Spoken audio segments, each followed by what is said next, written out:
Before we dive in, don't forget to hit that like button if you love gritty sci-fi and humanity rising from the ashes. Subscribe for more cinematic, high-octane stories and drop a comment below. Would you trust a dire wolf pack to save you from alien slavers? Now strap in, because this isn't just a rescue mission. It's a reckoning. The sky above the arena bled rust and smoke. Metallic banners of 1,000 alien empires fluttered high on broken poles, their sigils cast like shadows across the blood-stained sand. Screams and cheers echoed from layered balconies where monstrous shapes leaned forward, clawed hands gripping cold steel rails. They waited for the violence to begin, not with fear or reverence, but with the sick delight of those who've forgotten war can bite back. Dax Renner staggered to his feet as the shock prod hissed against his spine. They hadn't given him armor. No helmet, no boots. Just the chains clamped around his wrists and ankles, thick as engine cabling and just as cold. He'd stopped wincing days ago. Now he just stared. The Varkari slaver who shoved him forward snarled in its native tongue, lips splitting to reveal needle-like teeth and a ridged, scaled brow. 8 feet tall and built like a walking fortress, it laughed as Dax stumbled into the light of the arena. The gate slammed shut behind him. The roar of the crowd rose like a tidal wave. This was the 7th fight in 5 days. He squinted against the flood lamps overhead. On the far end, another gate rumbled open. A creature stepped through, something bred for spectacle and terror. Insectoid, armored, gleaming with a sheen of venomous ichor. 6 limbs. 2 scything claws. And a face like a wasp's nightmare. Dax exhaled. His heartbeat slowed. Not because he wasn't afraid, but because fear was fuel and he'd learned to burn it slow. He took stock, bruised ribs, a cracked cheekbone, 2 dislocated fingers, and a torn hamstring that hadn't healed right since Fight 3. But he still had one good leg, both eyes, and a mind full of war. The insect beast screeched and charged. He sidestepped the first lunge, letting the chain slack twist around his arm. As the claw slashed past, he yanked, catching the creature off balance. It stumbled. He moved, slamming his shoulder into its side, pivoting behind it, then twisting his chain like a garrote across its throat segment. The crowd screamed louder. Not in protest. In awe. Dax growled as the chain cut into his palms. The creature thrashed, tail whipping wildly, carving gouges in the sand. Its screech climbed an octave, but it wasn't enough. With one final twist, bones crunched. The creature spasmed and dropped. Silence. Then thunder. Alien roars, stomps, electric drums. Dax stood there, chest heaving, face smeared with black ichor. 1,000 alien eyes watched him, some with excitement, others with unease. Because he was still alive. High above, in the Emperor's skybox of polished obsidian and plasma glass, a Varkari noble leaned forward. General Valcor, master of the 5th slaver lineage, narrowed his compound eyes. "This one survives too often," he hissed. "He's inefficient as an example," said another beside him, some bureaucratic worm with robes and data pads. The others died screaming. The crowd's like that. Valcor did not respond. Instead he studied the human. Dax, on the ground below, turned his head upward. Through swollen lids he found the skybox. Locked eyes with his captors. And smiled, bloody, broken, and defiant. He spit into the dirt. They could kill him tomorrow. Hell, they could kill him tonight. But they wouldn't erase his rage. And as long as it burned, he wasn't done. Back in his cell, if you could call a 10 by 10 pit of concrete and plasma walls a cell, Dax collapsed onto the slab they called a bed. The silence there was worse than the roar of the crowd. He'd fought. He'd lived. And still, no word. No sound. No sign. Where were they? He pressed his forehead against the cold metal wall and closed his eyes. In the darkness behind his eyelids, Earth flickered. Not the real Earth, not the polluted, overbuilt fortress planet it had become. But the memory of Earth. Pines. Snow. The sound of paws in the underbrush. Fur brushing against his leg. The low growl of warning just before the ambush. He remembered barking commands.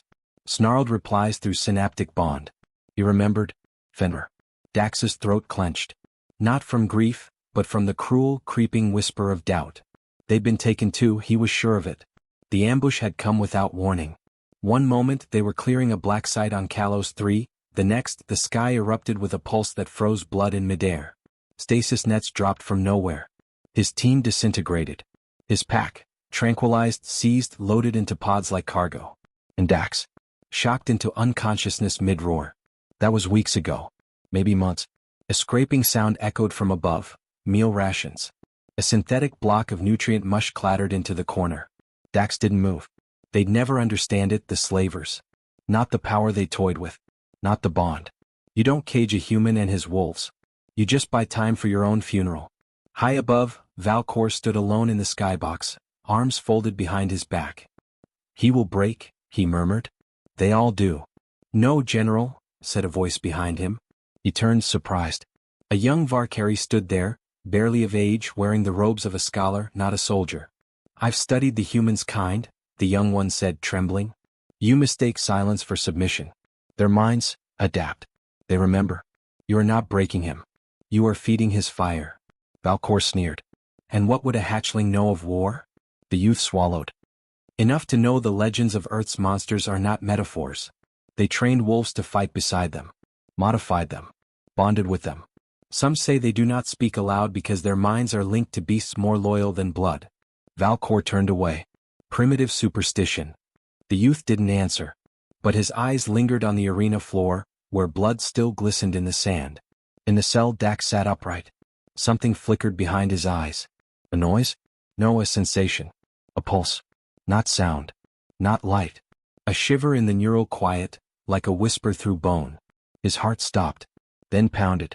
He opened his eyes, looked around. Nothing.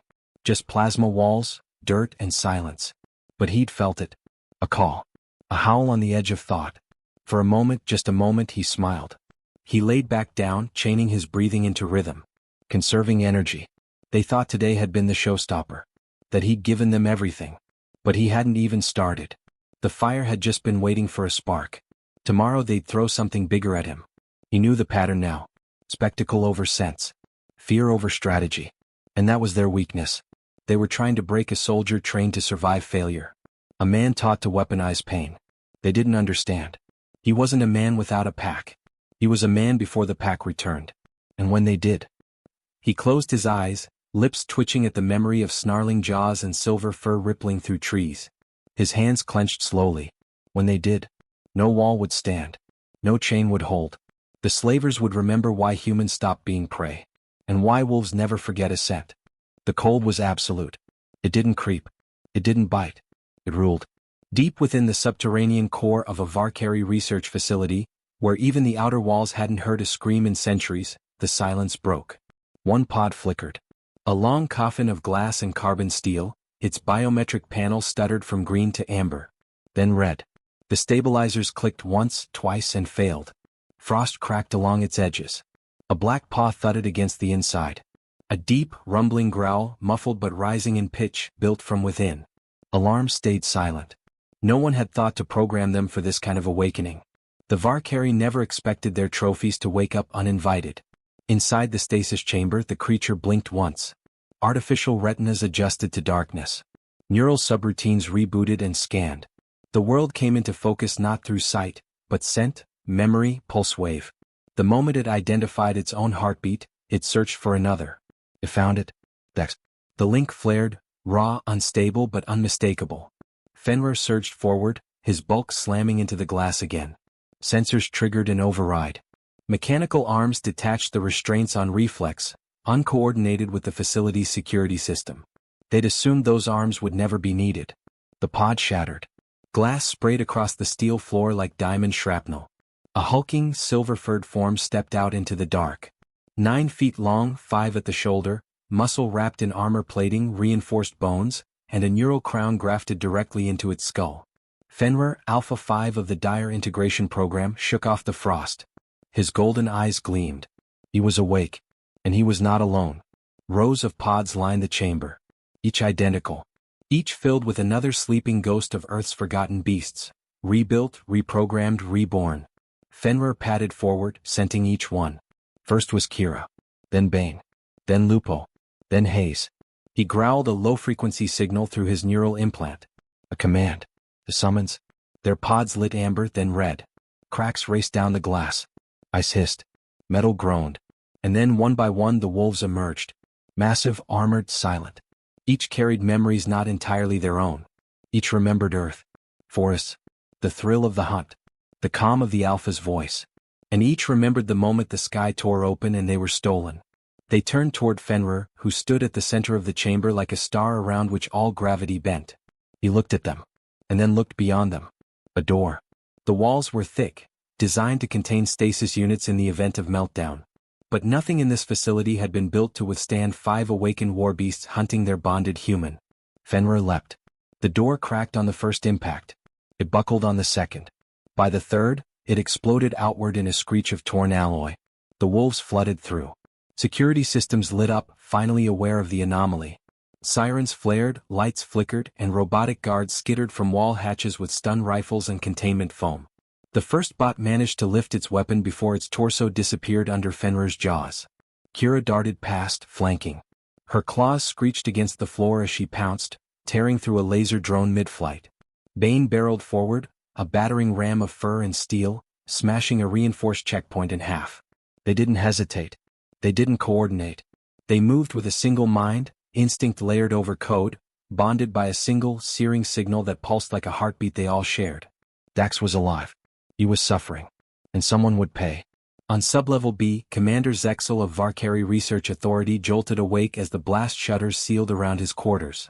What in the nine hells is? Breach, a synthetic voice announced. Containment has failed in Lab Theta. He scrambled toward the console, scanning footage. His throat tightened. Direwolves. Earth class. Military models. The feed cut out seconds after Fenrir looked directly into the camera and lunged. Zexel slapped the emergency beacon, triggering the first distress signal to orbit. "Get me orbital security," he shouted. "Now." In the corridors the wolves moved like smoke and death. No wasted energy. No fear. Each skirmish ended within seconds. Dismembered guards. Shredded security turrets. Melted access panels. In the central server core, Lupo paused and sniffed. He turned to a wall and released a short-range neural burst. His cybernetic implants synced with the facility's interface. Data flooded in. Mission parameters. Satellite relays. Locations. Signals. Then, there. The pack stopped. Fenrir raised his head. Through the chaos, through the static, the link surged again. Faint like a star behind storm clouds, but real. They now knew where he was. Coordinates locked. Arena Fortress, 340 kilometers west, orbital tracking array tagged to transport ships every 12 hours. Next departure window, 7 minutes. They had to reach the launch deck. They ran. No hesitation. No fear. Only purpose. Above, in the Varkari orbital station, a second alarm sounded. Tactical Command reviewed the feed and dispatched an emergency battalion. One commander frowned at the data. These creatures, they are not simply beasts. They're hunting with intent, another added. They bypassed the data vault. Targeted the launch corridor. War animals shouldn't behave like this. They're not animals, the commander said, her tone grim. They're a species vengeance wearing fur. Back on the launch deck, the wolves burst through the final checkpoint just as the transport platform began to ascend. The pad shimmered with gravity shields, flickering as it loaded cargo into a vessel bound for the inner belt. A stunned Varkari pilot reached for his sidearm. Bane lunged. The weapon flew from his hand and clattered to the floor, untouched. The wolves didn't kill him. Not yet. They had a destination now. Fenrir stood at the center of the pad as the engines warmed beneath it. Kira and Hayes crouched at either side, watching the blast doors tremble open. Above, the launch tube pointed like a cannon at the sky. This was not escape. This was invasion. The platform launched. Gravity compressed. Wind screamed. Then they were airborne, ascending fast through layers of atmosphere. Outside the reinforced glass, clouds tore past in streaks of gray. Inside, the pack stood in silence. Fenrir closed his eyes. The signal from Dax had grown clearer during the climb. Still distant. Still faint. But aligned now. The coordinates matched. The agony in the bond pulsed like a warning beacon. Somewhere far below, someone believed the human was broken. They didn't realize the bond never died. It simply waited for teeth. In the darkness above, the stars welcomed the hunters home. And far below, in a cell lined with plasma and silence, Dax's eyes opened. He didn't know why. Didn't know what had changed. But he felt it. Not a noise. Not a light. A pressure. A weight.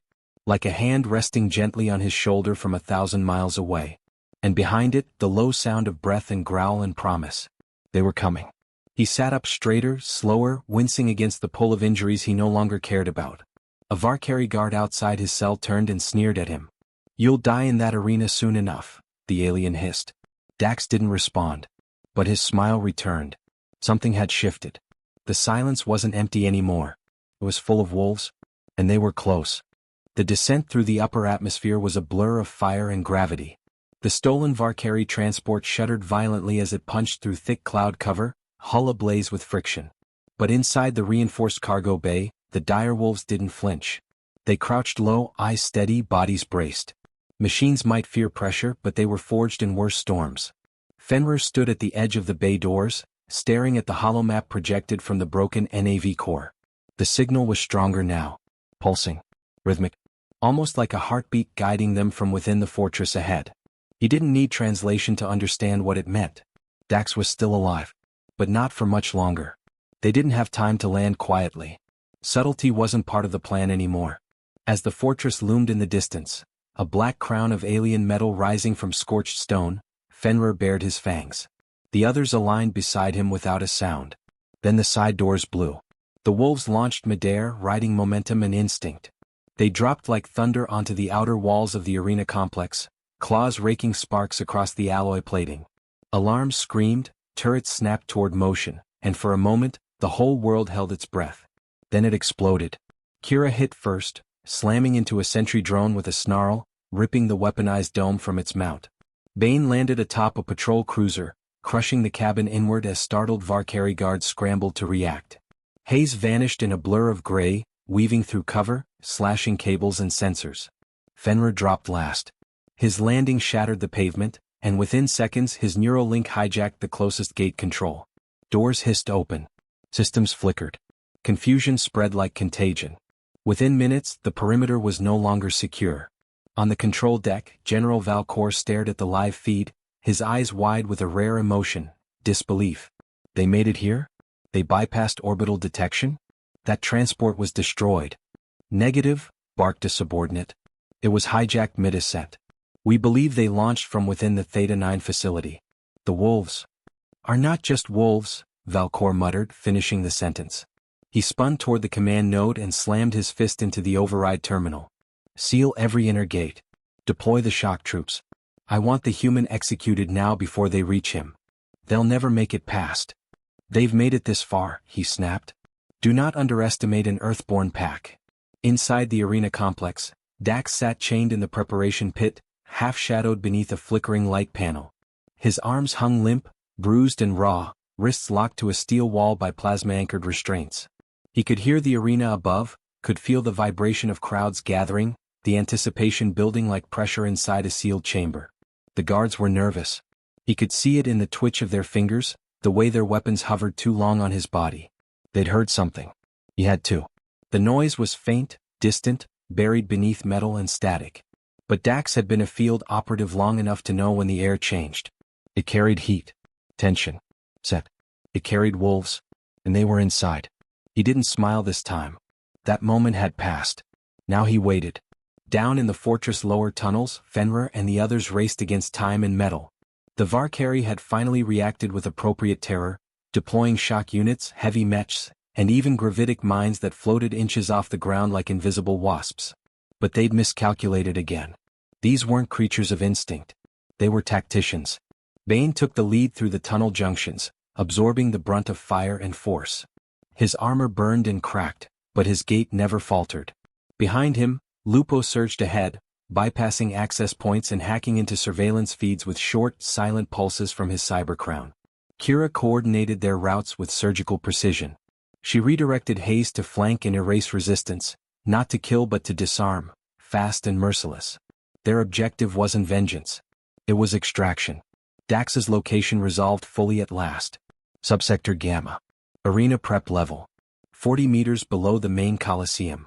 3 secure blast doors between him and them. They didn't stop running. The first door exploded inward. The guards posted behind it didn't have time to scream.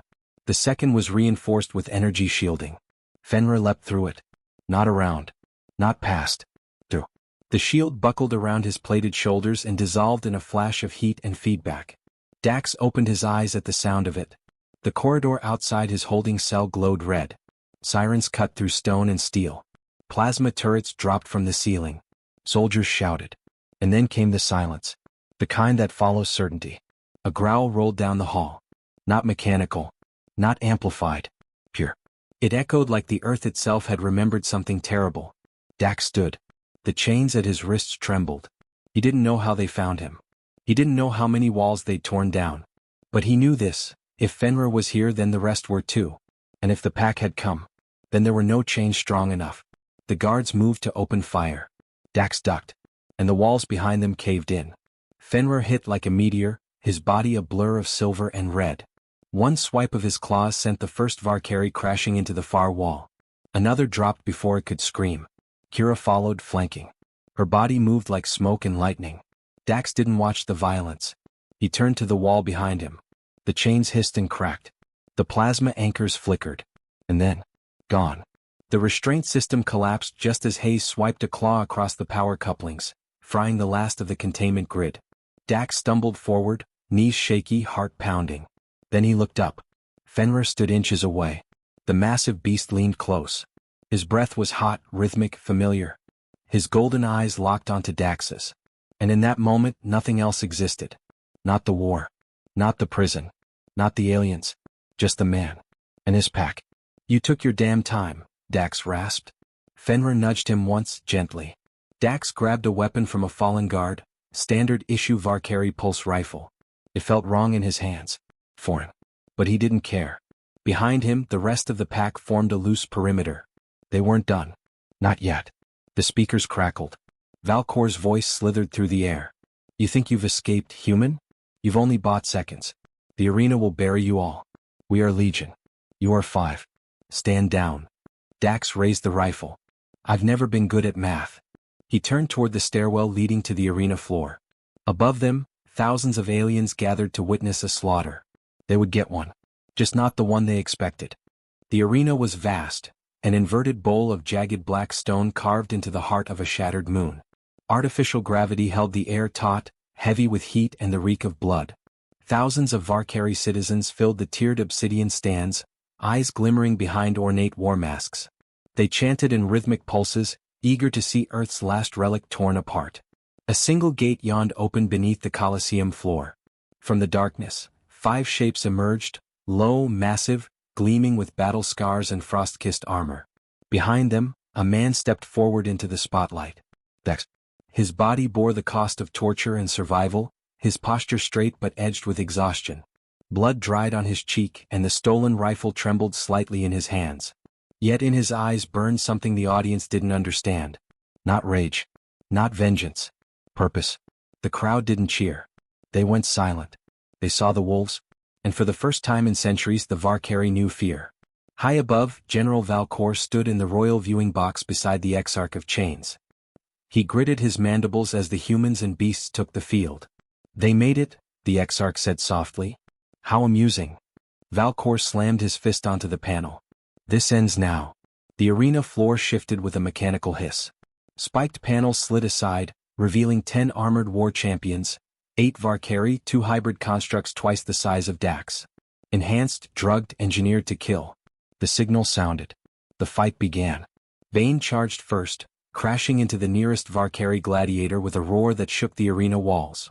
Claws tore through alien plating as sparks and blood sprayed across the stone.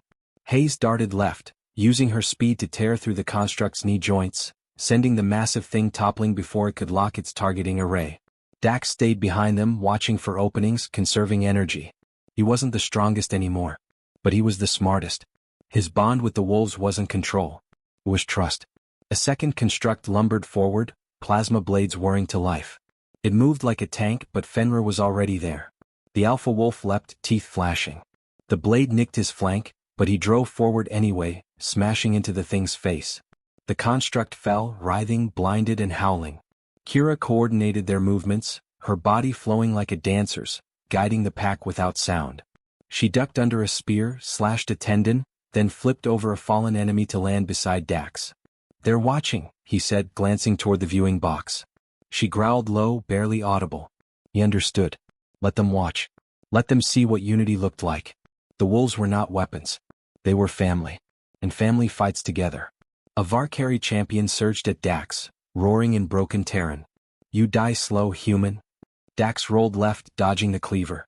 The alien overextended and Kira slammed into its ribs. Dax raised his rifle and fired once. The shot caught the Valkyrie in the throat. It dropped, choking on its own blood. Two more warriors circled, trying to flank. Lupo intercepted them with precise, surgical violence, his claws targeting the weak points in their armor, tearing ligaments, crushing joints. They fell before they understood what he was. The arena roared with anger now, not joy. This wasn't a spectacle. It was a rout.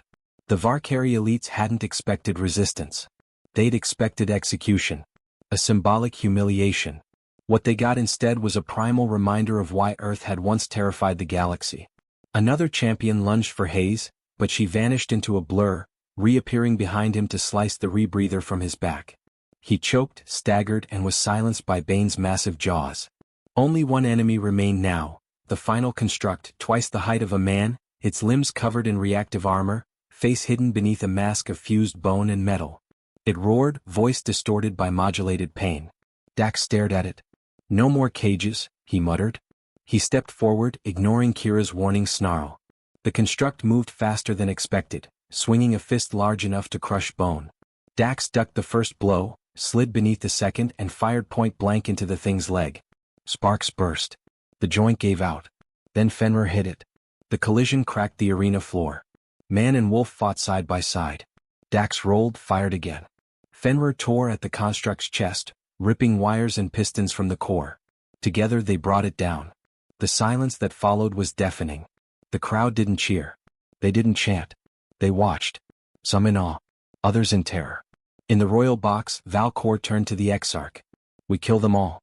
Bomb the pit. Bury the evidence." The Exarch raised one pale claw, halting him. "No. Let them speak." He activated the arena broadcast. Dax stood in the center, surrounded by blood and breathing beasts. "You wanted a spectacle," he said, voice cracked but strong. "You wanted to break the last human." He gestured to the wolves. "You chained the wrong warrior." Kira stepped forward and howled. The others followed. The sound rose into the sky, a thunderous, bone-deep call that reached the core of every living thing watching. Valkor lunged for the control panel, screaming, "Shut it down." But it was too late. The message had been sent. All across the arena complex, cameras captured the moment, not of a man killing monsters but of beasts refusing to bow. Dax looked into the lens. "We're not done. We're not broken. We're not alone." The screen went dark. Sirens blared. An emergency override was triggered. Kill squads began deployment. But the wolves were already moving. They had known this wouldn't be the end. Not yet. Dax climbed onto Fenrir's back, wincing at the pain but grinning through it. They tore through the corridors, carving a path toward the hangars. The crowd scattered. Guards panicked. They weren't running away. They were running through. A stolen ship waited, half-charged, engines warming. The wolves bounded aboard. Dax sealed the hatch. As they lifted from the arena, plasma bolts chased them. One grazed the hull, another lit the sky behind them. But the ship held. Stars opened above. Freedom. Dax sat beside the command console, breathing hard. Kira curled at his feet. Bane blocked the rear hatch. Fenrir lay close, one eye on Dax, one on the stars. "We're not going home," Dax whispered. "Not yet." He looked at each of them. "But we're going to make sure they remember home." No one spoke. But the air was full of promise. War had come. And this time it had fangs.